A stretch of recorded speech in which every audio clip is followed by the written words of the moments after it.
ভিক্ষা করতো? কথা বলে না। ফেরাউন কি ভিক্ষা করতো? কি ছিল ফেরাউন? বাদশা ছিল, খোদা দাবিদার। কি জানতেন বাদশা? তার ভিতরে কত বড় অহংকার ছিল। 40 বছর ফেরাউনের কোনোদিন সর্দি কাশি, মাথা ব্যথা, জ্বর, ব্যারাম কিচ্ছু হয় না। তাফসীর আছে।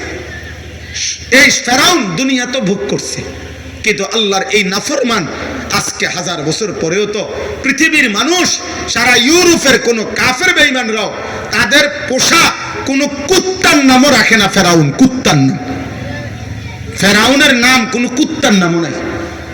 নমরুদের নাম কুত্তার নামও নাই। আবু জেহেলের নাম কুত্তার নামও নাই। আবু লাহাবের নাম কুত্তার নামও নাই। কিন্তু 1450 বছর আগের এক বেলাল, কালো নিগ্রু গোলাম, আল্লাহকে রাজি করে গেছে, রাসূলুল্লাহ সাল্লাল্লাহু আলাইহি ওয়াসাল্লামের ভালোবাসায় জীবন দিয়ে গেছে। খোদার কসম, 1450 বছর পরেও আজও লক্ষ কোটি ইমানদার সন্তানের নাম বেলাল।